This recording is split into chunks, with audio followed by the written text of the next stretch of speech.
Halo semua, bagaimana kabar kalian hari ini? Semoga semua dalam keadaan sehat, agar bisa terus simakin alur cerita film. Dan pada kesempatan kali ini, saya akan kembali mewakili Mimin untuk membawakan bocoran dari alur cerita film Swallowed Star, episode 104. Dan karena sampai saat ini Donghua aslinya belum dirilis, ditambah lagi episodenya sudah semakin jauh, maka jangan ditanyakan lagi kalau video sama suaranya tidak memiliki kesamaan. Dan berhubung openingnya sudah terlalu panjang, lebih baik kita langsung terobos saja ke alur ceritanya. Pada part sebelumnya, Babata menyarankan pada Luo Feng, untuk mempelajari dua teknik warisan dari monster bertanduk emas, yang diantaranya teknik Dewa Dunia dan Ruang Absolut. Mendengar saran dari Babata, Luo Feng segera melihat efek dan persyaratan untuk dua teknik yang akan dipelajarinya, yang diantaranya teknik Ruang Absolut, adalah teknik yang sangat kacau. Ini adalah jenis teknik yang akan membuat orang-orang di alam semesta menjadi gila. Satu-satunya hal yang menakutkan tentang teknik ini adalah, karena hanya binatang bertanduk emas sajalah, yang dapat secara langsung mempraktikannya. Dan teknik ini pun dibagi menjadi 3 tahap. Tahap pertama adalah busur cahaya, yang merupakan kekuatan menyerang. Tahap kedua adalah, teknik untuk berubah bentuk. Dan tahap ketiga adalah kemampuan teleportasi, yang memungkinkan seseorang untuk mengejar atau menghindar. Dan persyaratan utama untuk mempelajari teknik ini adalah, tingkat pemahaman dan latihan yang gila. Karena perlu banyak berlatih agar terbiasa. Dan hanya setelah cukup berlatih, barulah Luo Feng akan memiliki kesempatan untuk memahaminya. Terutama tentang teknik semburan kecepatan. Menurut teori, bahkan jika kita mengatakan seseorang yang masuk ke tingkat alam semesta tingkat 1 dapat terbang dengan kecepatan paling banyak 500 km per detik, kecepatan itu dicapai hanya setelah petarung berakselerasi dalam jarak yang cukup jauh. Seperti untuk ledakan kecepatan sesaat petarung itu, jauh lebih rendah dari 500 km per detik. Dalam pertempuran, semburan kecepatan lebih penting daripada kecepatanmu secara keseluruhan, agar dapat langsung menyerang ke depan, mengubah arah, berhenti, dan mundur. Saat itu, Luo Feng juga memahami prinsip ini, sama persis seperti mobil balap di jalan raya, yang mungkin bisa berakselerasi hingga 300 km per jam, tapi seberapa cepat bisa berakselerasi dalam 0,1 detik pertama, dan butuh waktu berapa lama untuk mencapai kecepatan maksimumnya, pikir Luo Feng. Sesaat kemudian terdengar lagi, Luo Feng berkata, bagian ketiga adalah teknik teleportasi, ucap Luo Feng, membuat Babata terperangah kaget, namun dengan ekspresi yang sangat bersemangat. Di sela itu terdengar, Babata berkata, "Apa? Teleportasi? Bahkan guru yang merupakan petarung abadi, tidak dapat berteleportasi," ucap Babata. Mendengar ucapan itu, wajah Luo tampak kecewa. "Babata, apakah dengan demikian berarti teknik ini tidak bisa aku pelajari?" tanya Luo Feng, mengingat seseorang yang sekuat Master Planet Yun Mo saja, tidak bisa berteleportasi. Jadi bisa dipastikan, dia tidak akan memiliki kemampuan untuk menguasai teknik ini. Dan bahkan deskripsi teknik menjelaskan, untuk level kedua, meskipun binatang bertanduk emas hidup 10 kali lebih lama dari seorang penguasa sektor, sebagian besar binatang bertanduk emas yang mencoba mempelajari tahap kedua dari teknik Absolute Space akhirnya terjebak pada langkah tertentu. Dan sangat sedikit yang berhasil menyelesaikan sebagian besar tahap kedua, karena selalu berubah. Sedangkan untuk level ketiga, yang merupakan teknik teleportasi, itu pada dasarnya adalah sebuah cerita dari legenda, karena untuk mempelajarinya saja, sangat luar biasa sulit, dan dibutuhkan kerja keras, pemahaman, keberuntungan, dan beberapa faktor lainnya. Melihat ekspresi Luo Feng, Babata pun berkata, "Luo Feng, kamu tidak mengerti betapa berharganya teknik itu. Karena ini adalah teknik yang memungkinkan kamu memahami esensi hukum ruang itu sendiri. Guru kita tidak memiliki teknik seperti itu dan dia harus bekerja sendiri dengan getir.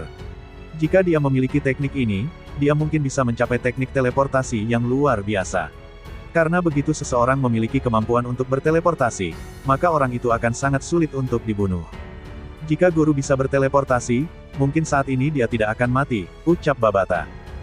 Mendengar ucapan itu, Luo Feng pun tersenyum, lalu berkata, "Saya berkata itu sulit untuk dipelajari, bukan karena saya tidak akan mempelajarinya," ucap Luo Feng, membuat Babata kembali tertawa keras. "Luo Feng, teknik ini tidak hanya meningkatkan teknik tubuhmu, tetapi juga meningkatkan kecepatan terbangmu. Dan setelah kamu menggabungkannya dengan teknik Dewa Dunia," ucap Babata yang seketika terhenti, lalu kembali berkata, "Oh ya, teknik Dewa Dunia ini bahkan lebih sulit daripada teknik Ruang Mutlak," ucap Babata. Mendengar ucapan itu, Luo Feng pun mengangguk, karena ia tahu jelas tentang persyaratan dan efek dari teknik Dewa Dunia. Teknik ini adalah salah satu dari 18 teknik khusus dalam memori warisan binatang bertanduk emas. Dari segi nilai, efektivitas dan efisiensi, ini memang lebih baik daripada teknik ruang mutlak. Tetapi, 18 teknik khusus ini belum tentu akan lebih baik dari teknik biasa.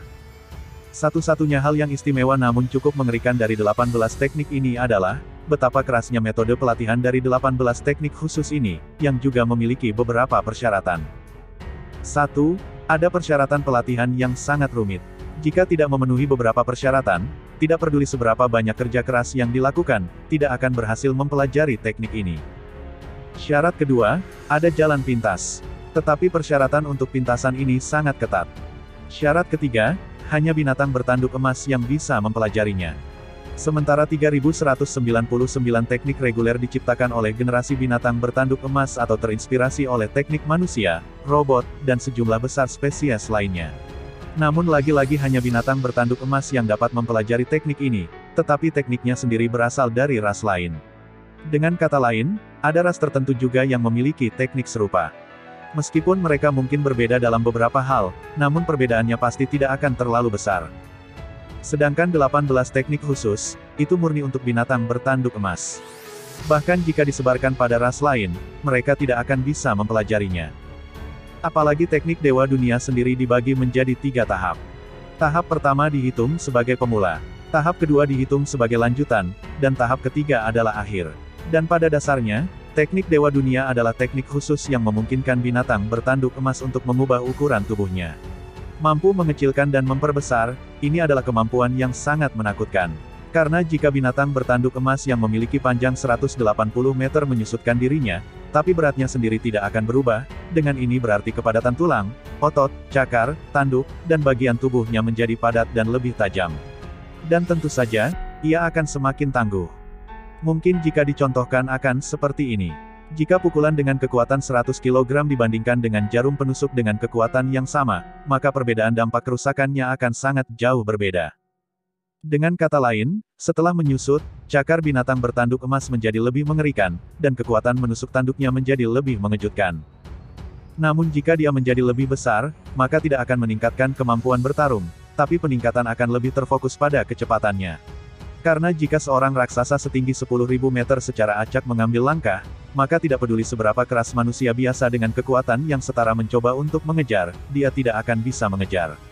Dengan kata lain, setelah binatang bertanduk emas sepanjang 180 meter menjadi 1.800 meter, maka binatang itu bisa dibilang pulau terapung. Sayapnya yang bersisik 10 kali lebih besar dari sebelumnya. Satu kepakan dari sayapnya dapat meningkatkan kecepatannya lebih dari sebelumnya. Dan pada tahap pertama teknik Dewa Dunia, tubuh dapat membesar atau mengecil mencapai ukuran 3 kali lipat dari sebelumnya. Dan pada tahap kedua, kemampuan menyusut dan mengembangnya akan mencapai 9 kali lipat dari ukuran asli. Dan di tahap ketiga, dia sudah bisa menjadi besar atau kecil sesuai dengan keinginannya. Namun, kekuatannya hanya bisa naik 36 kali lipat. Dengan demikian, jika dia menyusut lebih kecil dari ukuran asli, seperti 100 kali, 1000 kali, semuanya akan sama, karena itu semua mengalihkan 36 kali kekuatannya. Namun meskipun dikatakan kalau bisa menjadi sebesar atau sekecil yang diinginkan, tetap akan ada batas maksimal. Dan batas maksimalnya adalah 10.000 kali. Artinya binatang bertanduk emas sepanjang 10 km dapat menyusut menjadi 1 meter. Dan itu bisa bertambah panjang hingga 10.000 km. Oleh karena itulah, tahap ketiga dari teknik Dewa Dunia jauh lebih sulit daripada tahap ketiga ruang mutlak. Dan menurut catatan dalam memori yang diwariskan, hanya binatang bertanduk emas yang telah menciptakan teknik ini saja yang mampu mencapai tahap ketiga. Adapun generasi lain, tidak ada dari mereka yang mampu mencapai tahap ketiga, dan hanya tahap pertama saja. Dan sangat jarang bagi binatang bertanduk emas untuk mencapai tahap kedua, karena teknik ini benar-benar sangat sulit dipelajari. Setelah melihat semua deskripsi itu, Babata pun berkata, Luo Feng, 3 bakat yang dimiliki binatang bertanduk emas ini sejak lahir adalah bakat pelatihan, yang kedua adalah bakat pertempuran, dan yang ketiga adalah bakat penyelamat hidup, ucap Babata, lalu kembali berkata. Kembali ketika binatang bertanduk emas terluka parah oleh meriam laser B6. Saat itu dia menggunakan teknik tingkatkan untuk meningkatkan kecepatannya, membuat kekuatan serangan tanduk emasnya juga meningkat.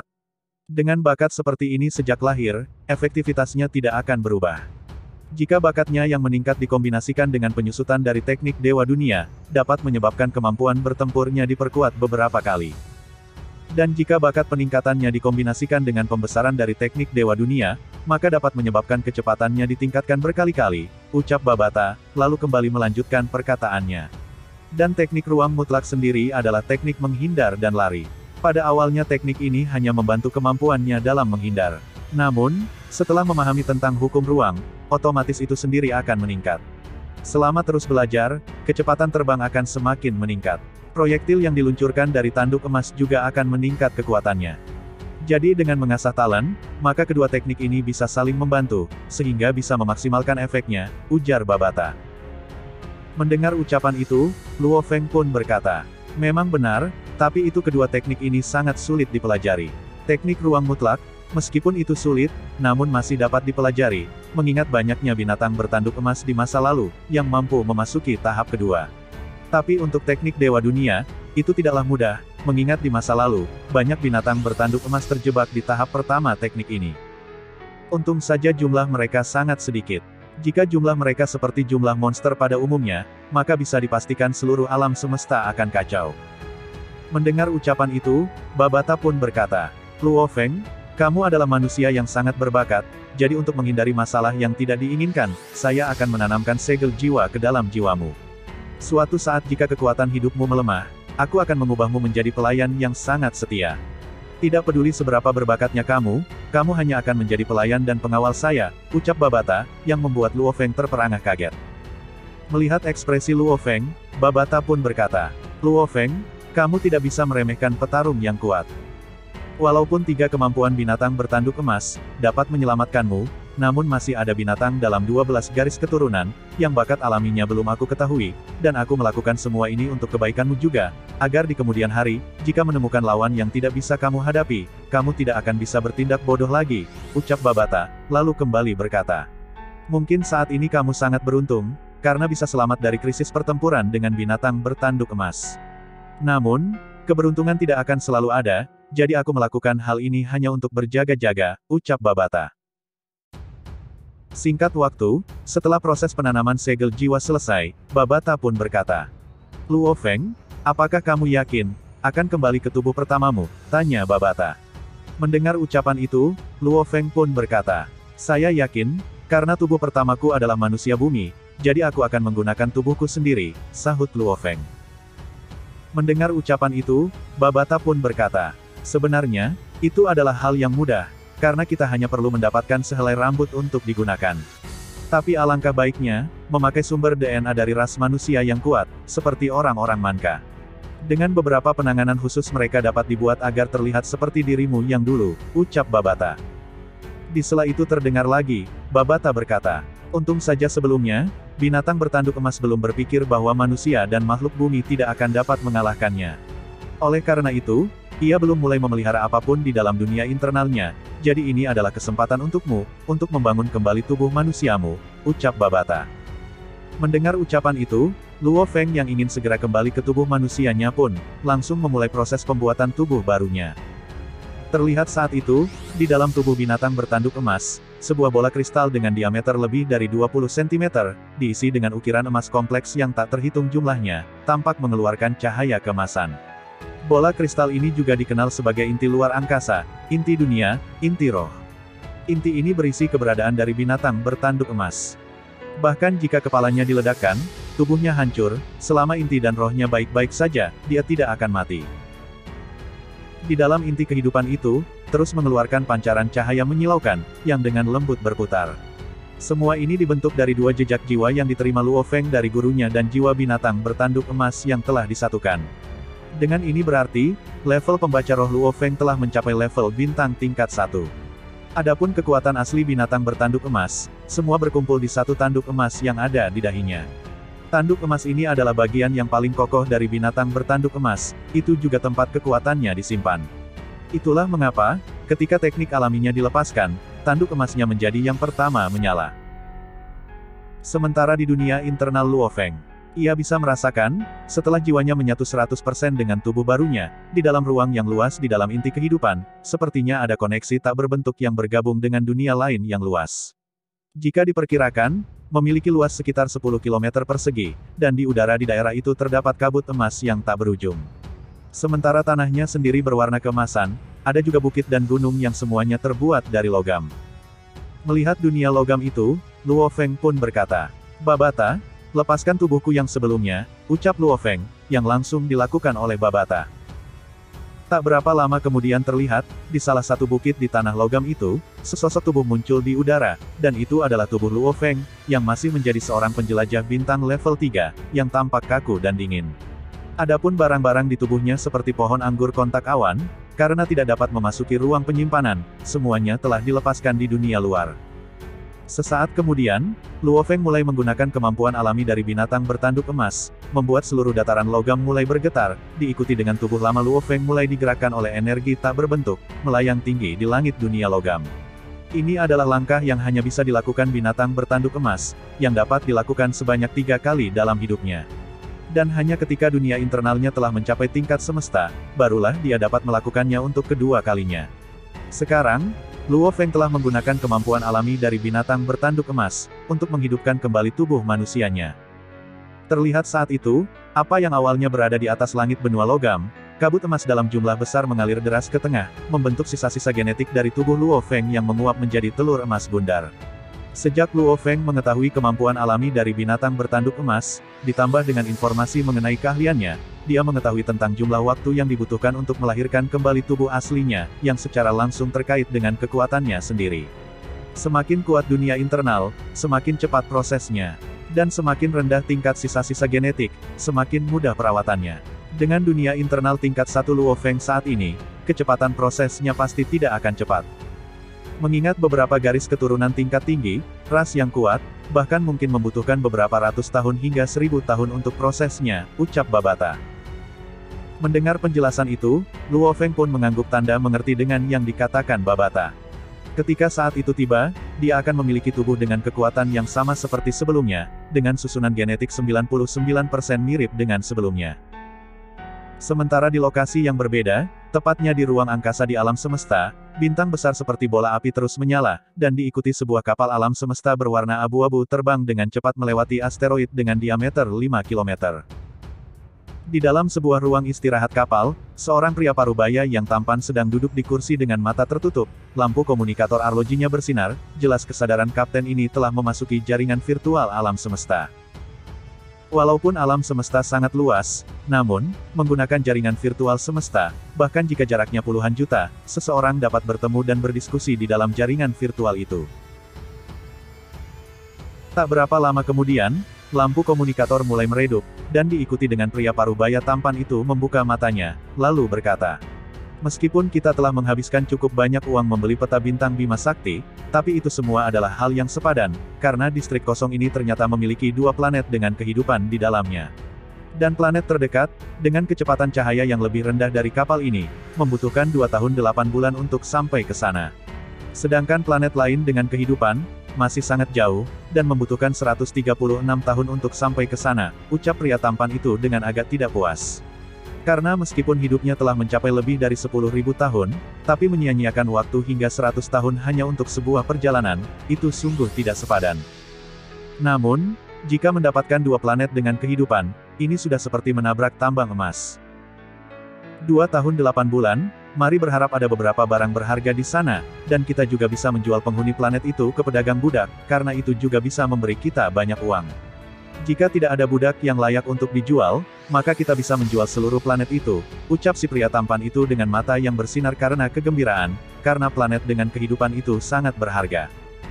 Tak terasa waktu berlalu, setahun sudah Luo Feng melatih teknik Absolute Space, teknik Dewa Dunia, dan juga berlatih menggunakan cakarnya dan menelan sejumlah besar logam.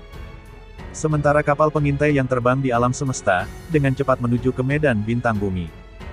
Sementara di lokasi yang berbeda, tepatnya di rumah sakit nomor 1 Jiangnan.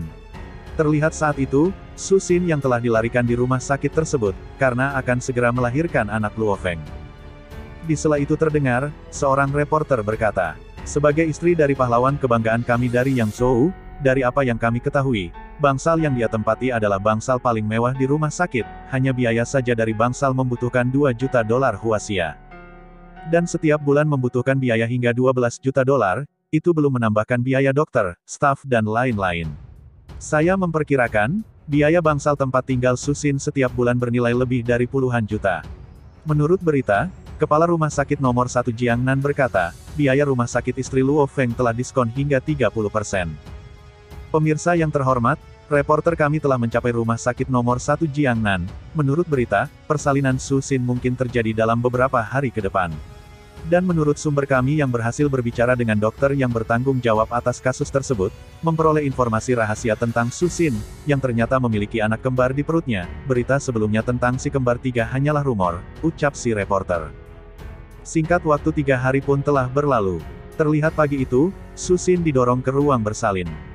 Di saat yang sama terlihat, jumlah reporter berita dan paparazi di luar rumah sakit sangat mengejutkan. Bahkan wartawan dari negara lain juga ada di sana, mengingat yang akan lahir adalah anak dari 8 pahlawan yang telah mengorbankan dirinya. Warga yang tak terhitung jumlahnya dari seluruh dunia pun mulai menebak-nebak. Luo Feng sudah menjadi anak ajaib dan jenius dengan level seperti itu, bagaimana dengan anak-anaknya? Akan seperti apa mereka di masa depan? Meski mereka belum lahir, anak-anak Luo Feng sudah menjadi focal point di seluruh dunia. Sementara di kedalaman Samudra Pasifik, terlihat saat itu, binatang bertanduk emas yang telah mencapai panjang tubuh 230 meter, menjadi seberkas cahaya meninggalkan jejak emas, dengan cepat berkedip di sekitar laut dalam saat dia berlatih teknik Absolute Space. Di sela itu terdengar, Babata berteriak keras. Luo Feng? Luo Feng? Babata berteriak dengan cemas, membuat Luo Feng menghentikan latihannya. Babata ada apa? Tanya Luo Feng. Susin baru saja melahirkan 2 anak, baik anak dan ibu selamat. Anak laki-laki Anda yang besar beratnya 3,7 kg. Putra kedua Anda beratnya 3,3 kg, ucap Babata berkata dengan penuh semangat, dan scene ini pun, mengakhiri pertemuan kita di part kali ini. Akhir kata, Friska di sini pamit.